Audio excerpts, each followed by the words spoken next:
마태복음 10장 5절부터 15절까지 말씀을 함께 교독하도록 하겠습니다. 예수께서 이 12를 내보내시며 명하여 이르시되 이방인의 길로도 가지 말고 사마리아인의 고을에도 들어가지 말고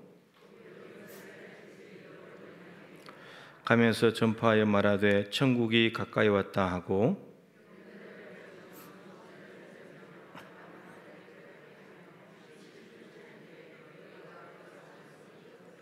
너희 전대에 금이나 은이나 동을 가지지 말고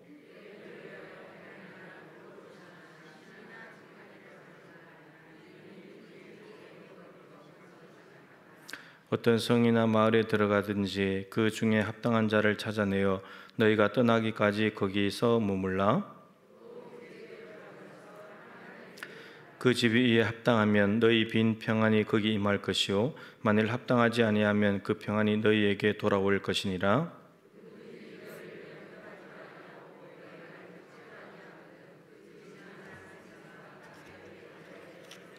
같이 읽죠.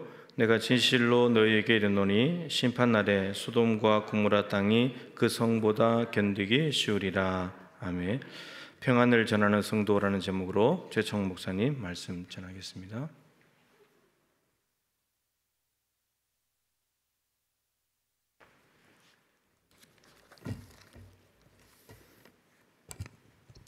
할렐루야. 네, 하나님의 은혜와 평강이 넘치는 복된 이 수요 예배가 될 수 있기를 축복합니다. 사랑하는 성도 여러분, 성령 충만하십시오. 말씀 충만하십시오. 그래서 우리가 이 땅을 살아가는 동안에 하나님의 뜻을 이루어드리는 그런 성도들의 삶이 될 수 있기를 축복합니다. 네, 여러분 교회는 왜 있어야 될까요?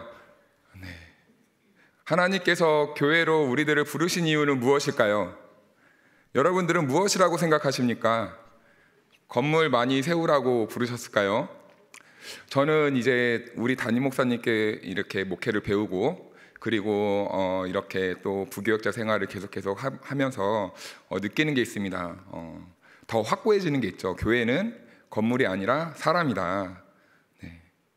그 일을 위해서 오늘 저와 여러분들이 이렇게 부름받았음을 믿습니다.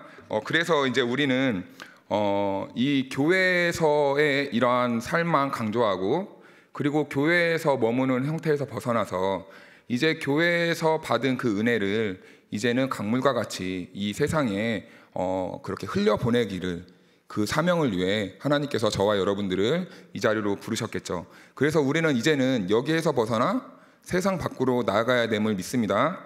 네, 오늘 예수님께서는요 오늘 이렇게 제자들을 부르시고 보내시는데 예수님의 이 사역의 핵심이 되는 구절이라고 본다면 마태복음 9장 35절 말씀입니다. 우리 그 앞에 35절 말씀을 한번 읽어볼까요? 시작. 예수께서 모든 도시와 마을에 두루 다니사 그들의 회당에서 가르치시며 천국 복음을 전파하시며 모든 병과 모든 약한 것을 고치시니라. 아멘. 네, 예수님께서 이 말씀을 보니까 예수님께서 하신 사역이 총 3가지였다라는 것을 우리는 알 수 있습니다. 가르치시고 전파하시고 모든 병과 약한 이들을 고치시는 사역을 하셨다. 가르치시고 전파하시고 고치시는 사역을 하셨다라는 것을 우리는 알 수 있습니다. 예수님께서는 이 땅에 성육신하셔서 이 일을 이렇게 감당하시면서 집중하시면서 그 많은 자기 이 하나님 나라를 확장시키고 그리고 많은 사람들을 자기의 품으로 이렇게 인도하셨죠.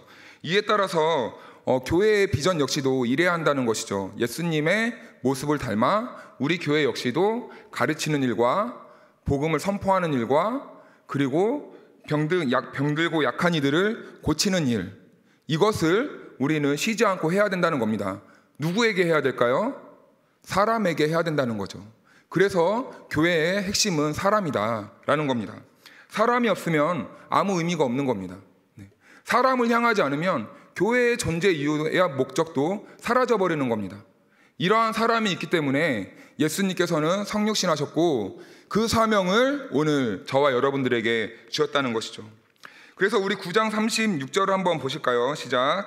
무리를 보시고 불쌍히 여기시니 이는 그들이 목자 없는 양과 같이 고생하며 기진함이라. 아멘. 네, 여기 사람들을 보니까 말씀이 없어서 어떻습니까? 기진하고 굶주리고 이 탈진한 모습 아니겠습니까? 이게 세상의 전형적인 모습입니다. 먹을 게 없어서 굶주리고 힘이 없어 이렇게 기진하고 탈진한 모습. 진짜 먹을 것이 없고 돈이 없어서가 아니라 하나님의 말씀이 없는 그런 이 세상을 보여주고 있는 것이죠. 그래서 예수님은 9장 37절에 이어서 말씀합니다. 같이 한번 읽어봅시다. 시작. 이에 제자들에게 이르시되 추수할 것이 많되 일꾼이 적으니. 네, 여기에서 빠진 단어가 두 개가 있죠. 정말과 그러나라는 단어입니다. 정말과 그러나. 그래서 이 두 단어를 넣어서 함께 읽으면 이렇게 됩니다. 이에 제자들에게 이르시되 추수할 것은 정말 많되 그러나 일꾼이 적으니. 이래서 예수님께서는 38절에 추수할 일꾼을 보내주소서 이렇게 말씀합니다. 예수님께서는 지금 이 세상에 이 말씀이 없어 기진하고 굶주리고 이 탈진한 이 사람들을 보면서 불쌍히 여기셨다라는 이러한 말로 설명해 주고 있습니다. 불쌍히 여기셨다. 내장이 베베 꼬이고 끊어질 듯한 그 아픔, 그 사람을 보았을 때 말씀이 없어 영혼이 낙담하고 굶주려서 허기진 그 사람들을 보았을 때 예수님께서는 그냥 지나치지 않고 그들을 향해서 불쌍히 여기셨다. 하나님께서는 저와 여러분들을 그러한 마음으로 내장이 끊어지듯 한 그러한 마음으로 우리를 바라보시고, 그리고 여전히 이 세상에서 기진하고 굶주리고 이 탈진한 이 사람들을 향해서 예수님께서는 그렇게 불쌍한 마음으로 바라보고 계시다는 겁니다. 예수님의 마음이 이렇다면 우리가 교회 안에서만 머물러서야 되겠습니까? 우리가 우리만 잘 먹겠다고 주십시오라고만 기도하면 되겠습니까? 원래 우리 기독교의 가장 큰 힘은 세상을 향해 나아갔을 때 정말 큰 힘을 발휘했었죠. 광복이 오기 전에 이 민족의 우리 선조들의 역사를 보니까 그들의 역사는 자기의 생명까지도 불사를 만큼 세상을 향해서 자기의 온 삶을 희생했던 그런 모습을 봅니다. 그런데 어느 순간부터 우리 기독교인들은 주십시오, 받아내야 될 때까지 주십시오, 이루어질 때까지 주십시오, 여기에만 빠지고 함몰되어서 우리의 사리사욕만 채우고 우리의 배만 물려서 이제는 허리띠가 맞지 않습니다. 아무리 큰 허리띠를 가져와도 우리의 흘러내려가는 바지를 붙잡을 수가 없어요. 우리가 영적으로 이렇게 타락하고 우리의 배만 물려는 이러한 모습, 과연 세상을 향해서 불쌍히 여기는 그러한 예수님의 시선이 우리의 모습을 보면서 어떻게 바라보실까요? 이제는 우리가 예수님의 이러한 마음을 우리의 심장에 품고 이제는 세상에 나아가야 되지 않겠습니까? 이제는 말씀이 없어서 굶주리는 사람이 없을 만큼 그렇게 우리는 소망하고 희망하면서 그렇게 세상으로 나아가야 될 그 힘을 얻어야 되지 않겠습니까? 그런데 예수님은 38절에 일꾼이 없으니 추수한 일꾼을 보내주십시오 라고 이렇게 말을 합니다. 그러면서 이제 예수님께서는 10장에서 자기의 제자들을 뽑죠. 보내주소서에 이어서 이제 제자들을 뽑는 모습을 봅니다.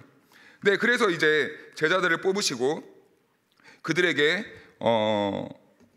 권능을 주시죠. 제자들을 뽑으시고 예수님께서는 그 제자들에게 권능, 다른 말로 능력을 주십니다. 우리는 여기에서 주목해야 될 부분이 있습니다.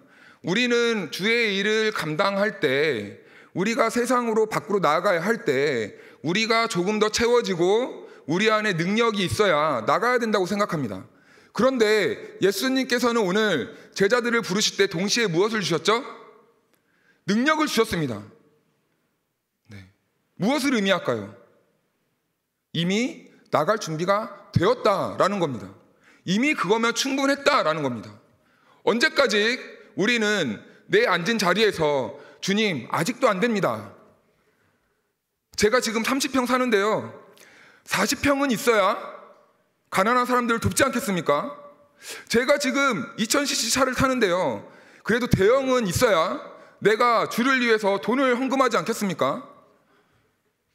우리가 이러고 있지는 않습니까, 여러분?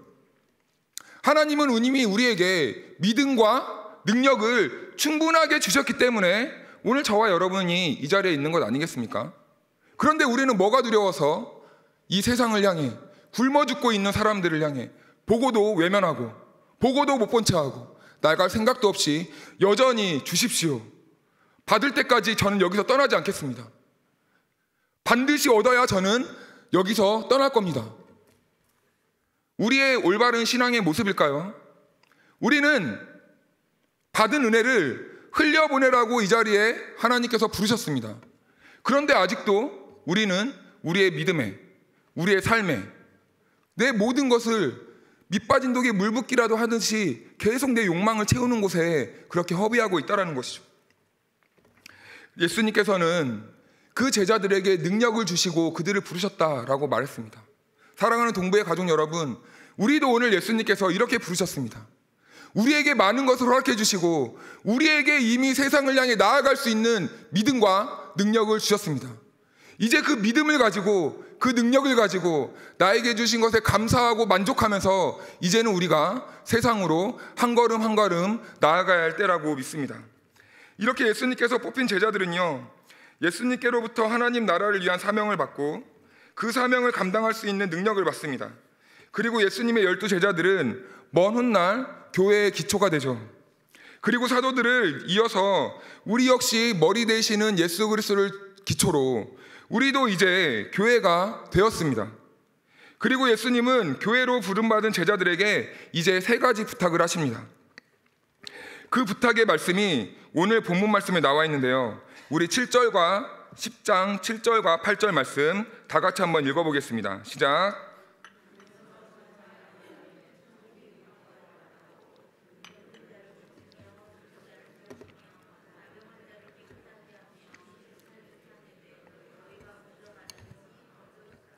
네, 여기서 가면서 전파하여라는 말이 있습니다. 네, 여기서 전파하여라는 말은 미리 가서 소식을 전하라는 그 예수님의 말씀입니다.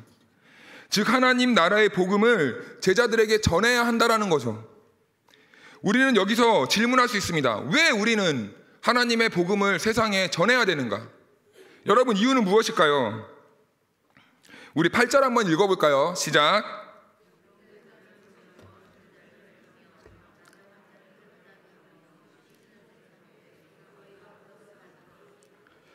거저 받았으니까 거저 주라는 겁니다. 이유가 없습니다.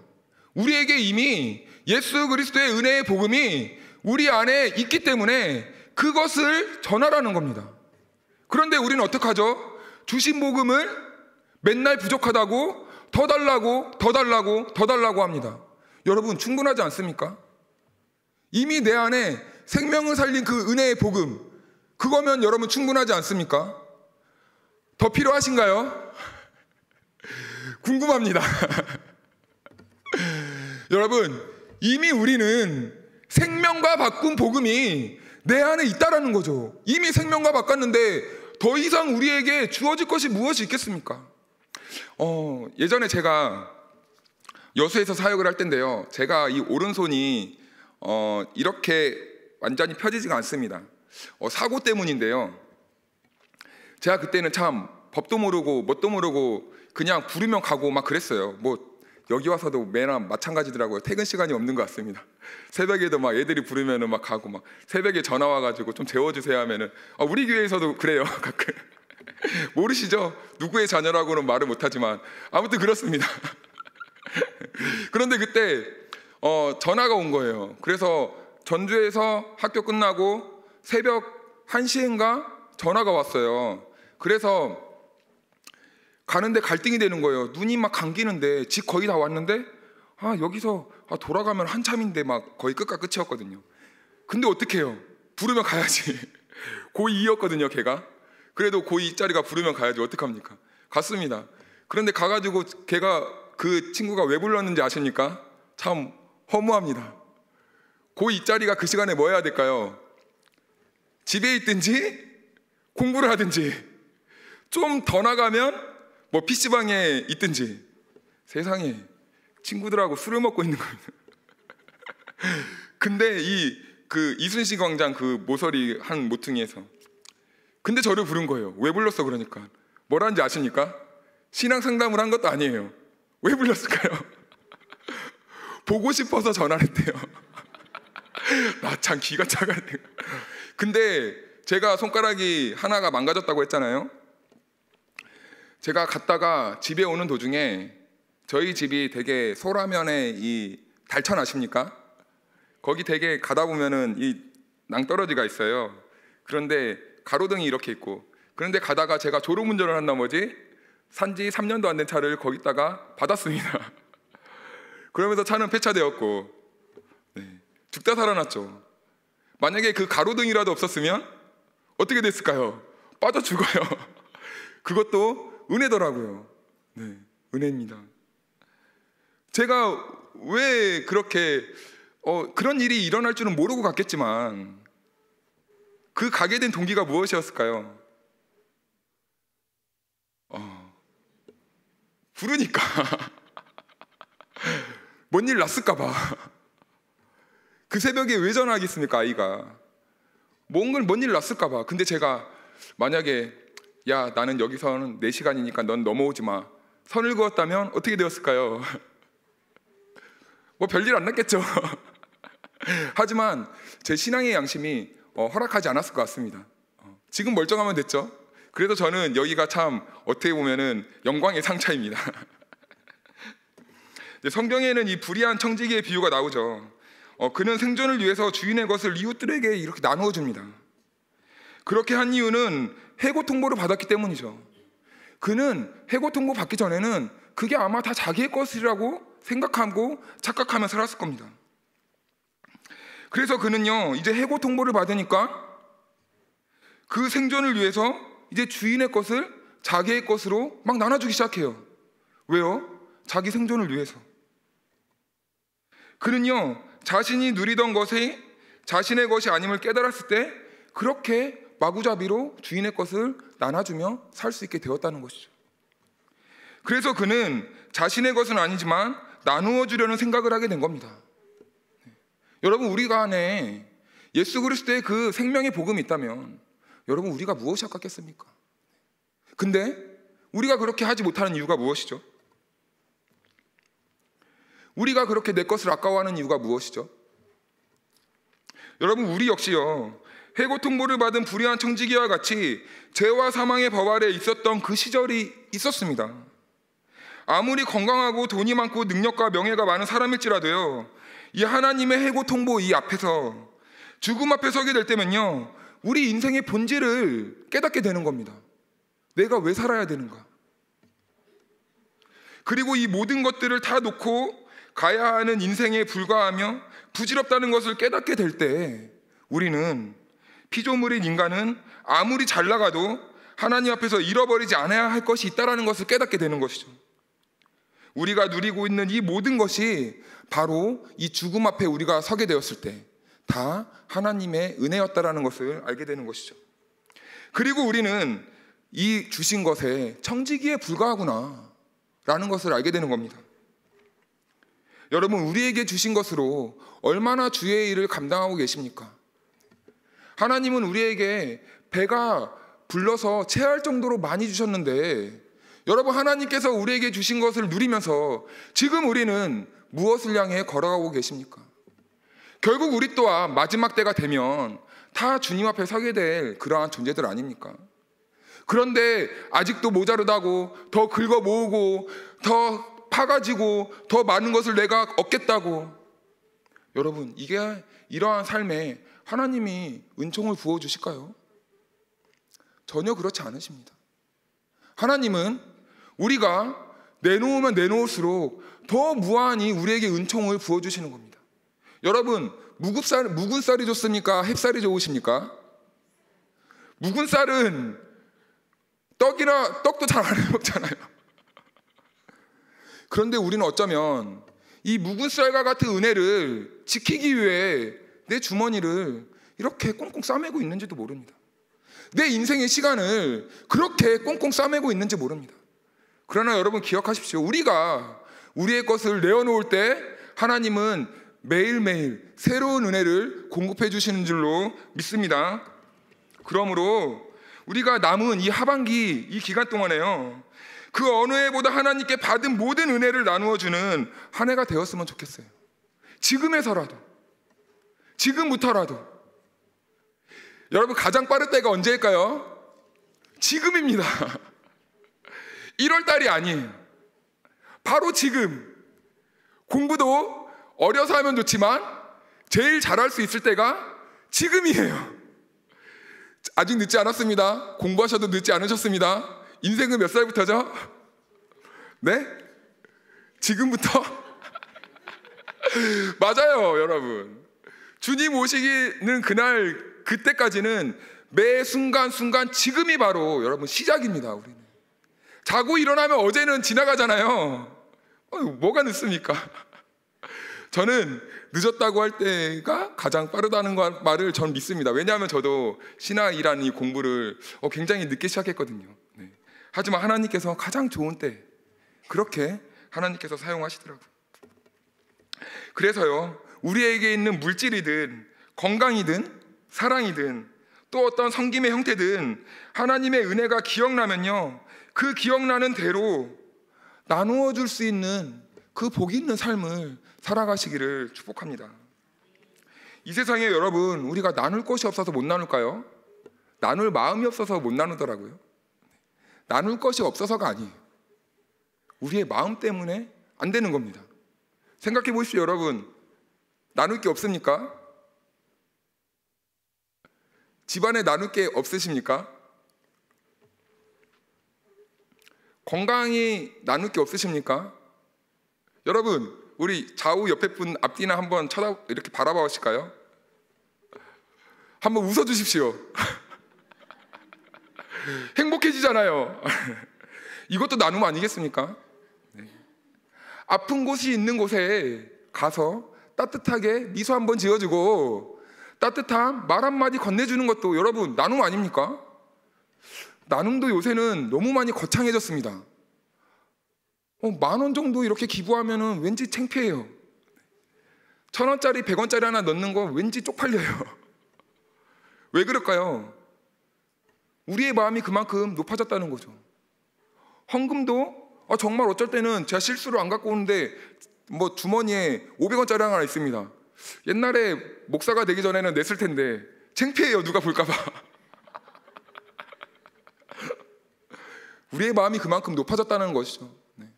나눔에 있어서도 우리가 작은 것 하나를 정말 가볍게 여긴다는 거예요.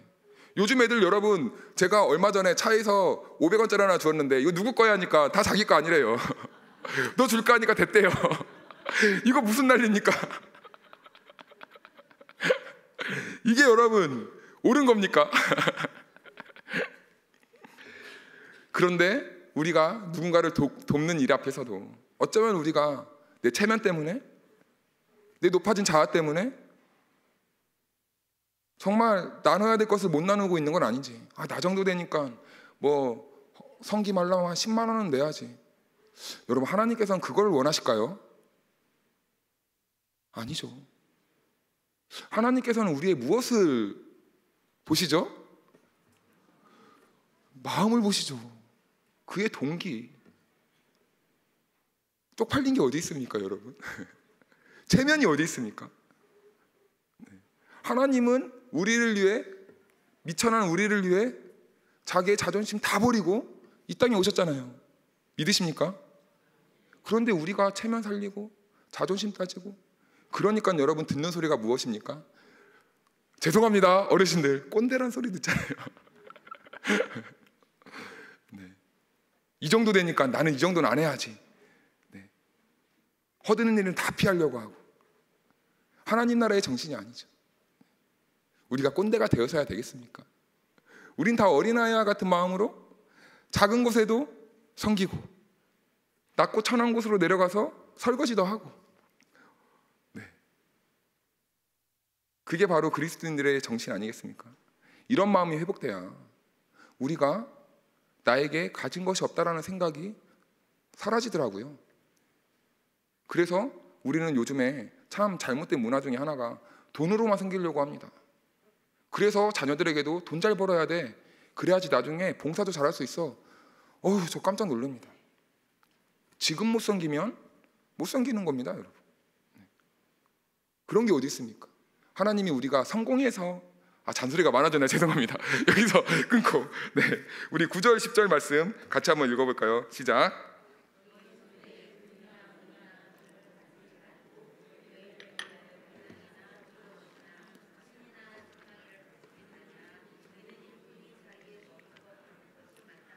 네, 여기에서 말씀의 본질은 무엇입니까, 여러분? 우리가 주님만 바라보아야 한다는 메시지가 있는 겁니다. 우리가 주의 일을 할 때, 우리가 세상을 살아갈 때, 우리가 다른 것 의지하는 것이 아니라 주님만 신뢰하고 주님만 믿고 주님만 바라보아야 한다라는 것을 제자들을 파송하면서 너네들 나갈 때 아무것도 가지고 가지 마. 하나님만 의지해야 된다. 하나님만 신뢰해야 된다. 라는 것을 말씀해 주는 거죠. 하나님께서 우리를 이 세상에 보내셨잖아요. 그런데 여러분, 우리가 지금 의지하고 있는 건 무엇입니까? 돈이죠. 실력이죠. 학벌이죠. 재능이죠. 그러니까 우리가 매일 앉은 자리에서 일어나지 못하는 겁니다. 하나님께서 우리들에게 원하시는 것이 무엇인가? 우리들에게 왜 이 직분을 맡기셨는가? 일 잘하라고 맡기셨을까요? 아니죠. 하나님께서는 우리가 그 자리에서 더 하나님을 의지하길 원하시는 겁니다.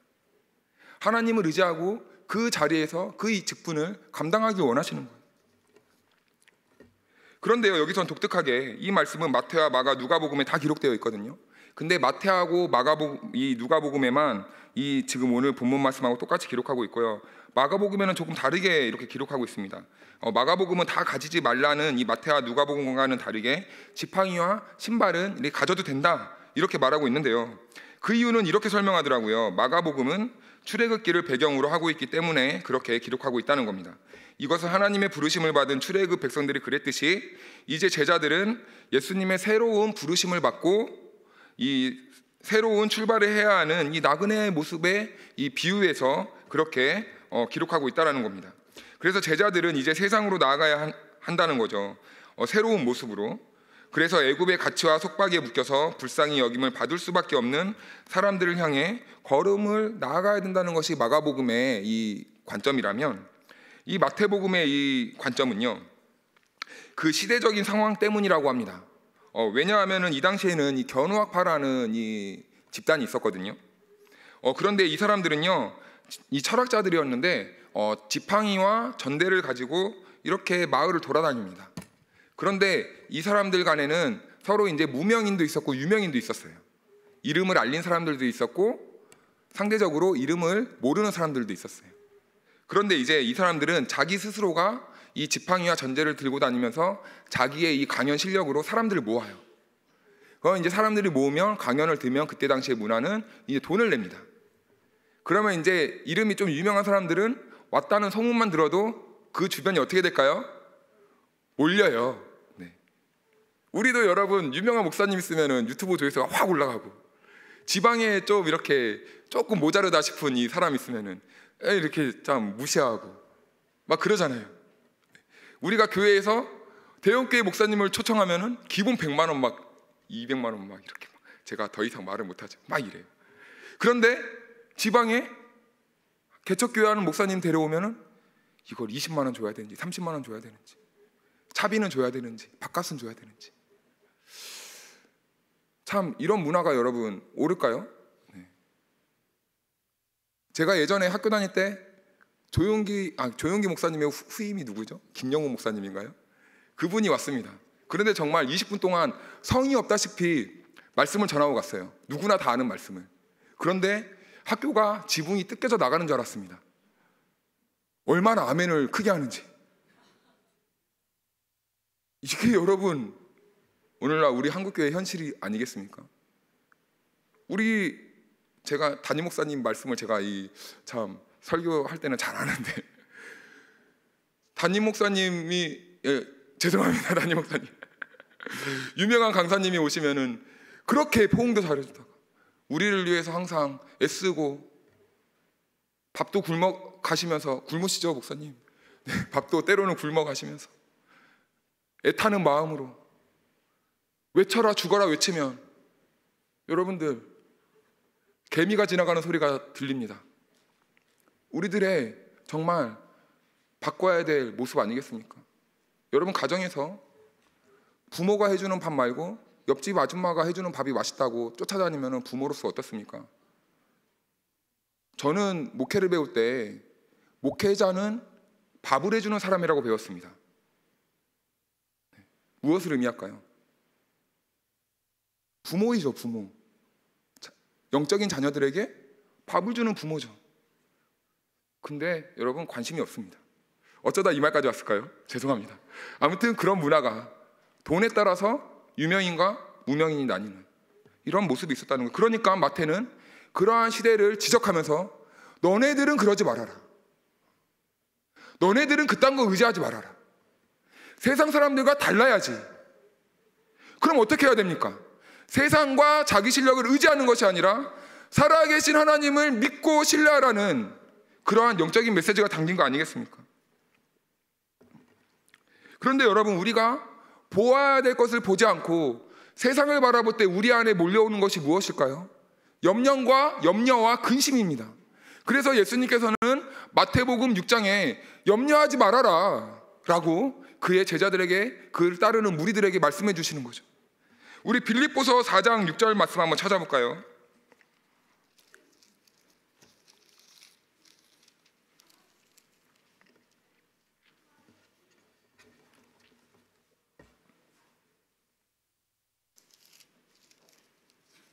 같이 한번 읽어보겠습니다. 6절 7절 시작.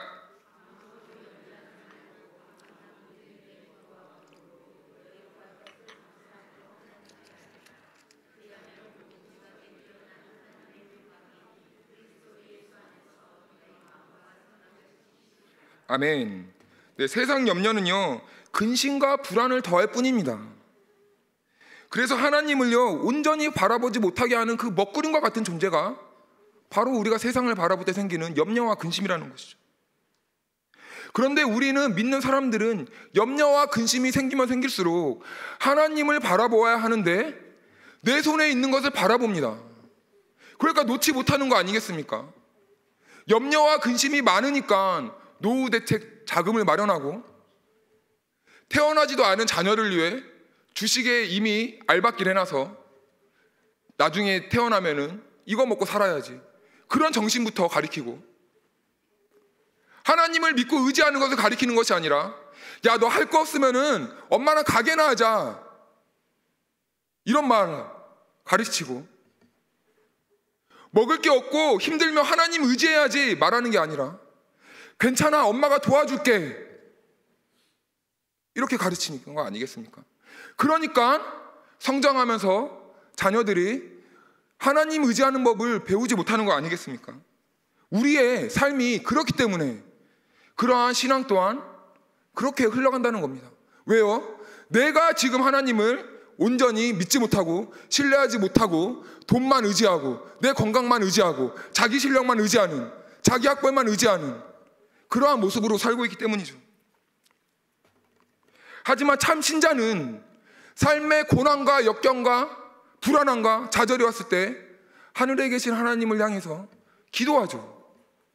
그 모습을 보고 그 모습을 먹고 자란 자녀가 정말 하나님을 참되게 의지하는 것을 배우는 자녀들 아니겠습니까?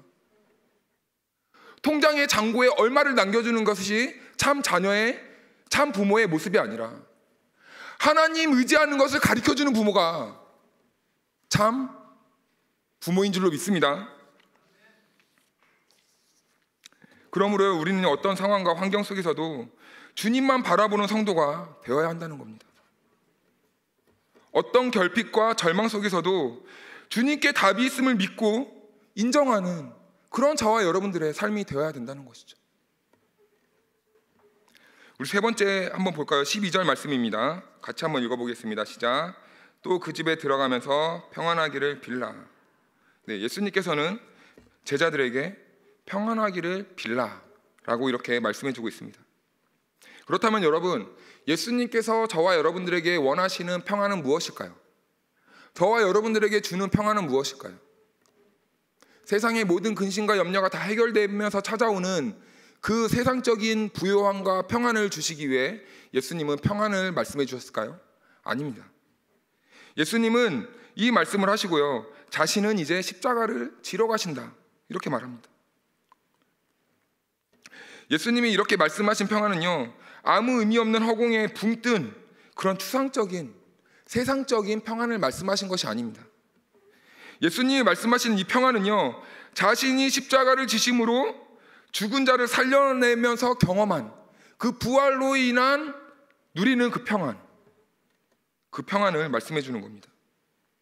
자신이 죄물이 되어 죽음과 절망 속에 있던 어떤 한 영혼이 회복되고 살아나는 그 평안을 말씀해 주고 있는 것이죠. 이러한 십자가의 평안은요, 우리가 표현하고 드러내야 할 십자가의 참 평안이고 세상이 절대 흉내낼 수 없는 평안함이며 부요함 아니겠습니까? 여러분, 저와 여러분들은 다 이런 평안을 겪으셨죠? 경험하셨죠? 여러분, 우리가 정말 좌절되고 절망적일 때, 우리 주님이 부활하신 주님이 찾아왔을 때 여러분 그때 어떠한 심정을 느끼셨습니까? 내가 가진 게 덥고 이제 죽어도 여한이 없다.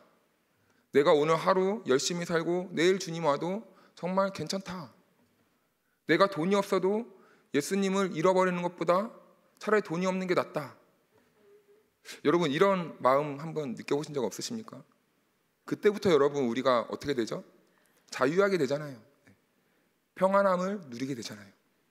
왜냐하면 예수 그리스도가 부활하시고 내 안에 찾아오셨기 때문에, 그 주시는 평안 때문에 우리가 세상의 것이 없어도 우리는 참 평안을 누릴 수 있는 것이죠. 그래서 여러분, 우리 주님께서는 이제 그 십자가로만 얻을 수 있는 평안을 저와 여러분들에게 이제 전하라고 말씀해 주시는 겁니다. 선교사를 파송할 때요, 보통 3가지를 부탁한다고 합니다. 첫째는요, 가슴에 선교지를 향한 노래가 있는가. 그리고 2번째는 어떤 것도 받아들이고 넘길 수 있는 여유와 너그러움의 유머가 있는가. 그리고 3번째는 어떤 냄새도 넘길 수 있는 무감각함이 있는가. 이것을 당부하고 선교지로 보낸다고 합니다. 이 3가지를 부탁하는 이유는요, 선교사로서 세상에 나아가야 될 텐데, 그 세상에 그 보내심을 받은 나라에 갔을 때 대립각을 세우지 않아야 된다는 그 의미가 있습니다. 대립각을 세우지 않고 그들을 포용하고 안아줄 수 있는 그 마음이 있어야 된다고 말씀해주고 있는 겁니다. 왜냐하면 선을 긋고 대립각을 세우면 세울수록 그 길을 가는데 방해만 돼요. 왜냐하면 그 사람들을 이해하지 못하기 때문이죠. 그 사람들이 하는 행동을 받아들이지 못해요. 그들의 문화를 받아들이지 못해요. 그들이 먹는 음식에 맨날 코만 막고 다닙니다. 그들의 살냄새에 코만 막고 다녀요. 그러니까 선교도 할 수 없고, 그렇다 보면 복음도 전하지 못하는 것이겠죠. 이처럼 오늘 우리는요, 우리 주님께서 이제 우리를 삶의 선교지로 보내셨잖아요.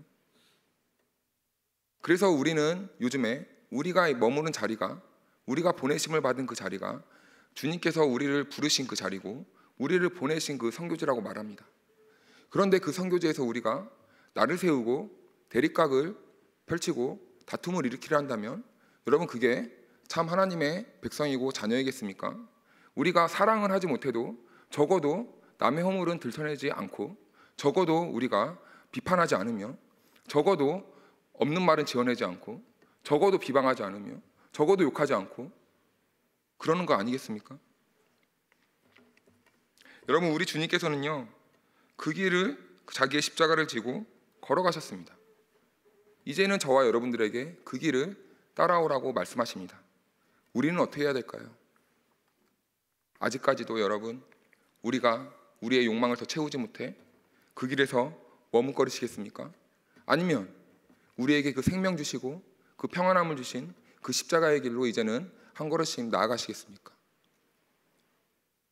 바라기는 우리 주님이 우리에게 오셨던 것처럼 이제는 우리가 주님이 가신 그 십자가의 길을 함께 따라가고 걸어갈 수 있는 저와 여러분들 다 될 수 있기를 주님의 이름으로 축복합니다. 우리 같이 기도하겠습니다.